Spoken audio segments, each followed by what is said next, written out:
டேஸ்டியான ஃபிஷ் கறி எப்படி பண்ணுறதுன்னு பார்க்கலாமா? நான் இன்றைக்கி எடுத்திருக்க மீன் பார்த்திங்கன்னா கிழங்கு மீன். ஒரு எலுமிச்சம்பழம் சைஸுக்கு புளி எடுத்து அதை நல்லா 4 டம்ளர் தண்ணி வச்சு நல்லா கரைச்சி எடுத்துக்கோங்க.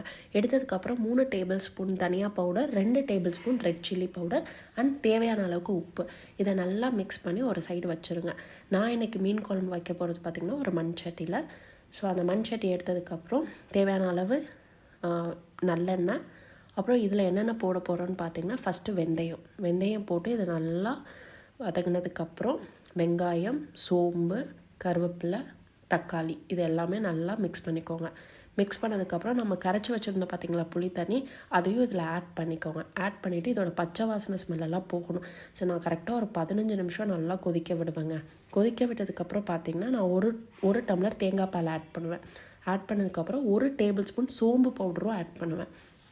ஆட் பண்ணி இதை நல்லா கொதிக்க விட்டுருங்க.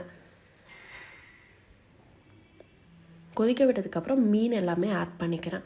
ஸோ இந்த மீன் வந்து எக்ஸ்பெஷலி நம்ம வந்து ரொம்ப நேரம் வந்து இதை கொதிக்க விட்டுறக்கூடாது. கரெக்டாக இது வந்து ஒரு கொதி தான் விடணும். இங்கே பார்த்தீங்களா ஒரு கொதி வந்துருச்சு.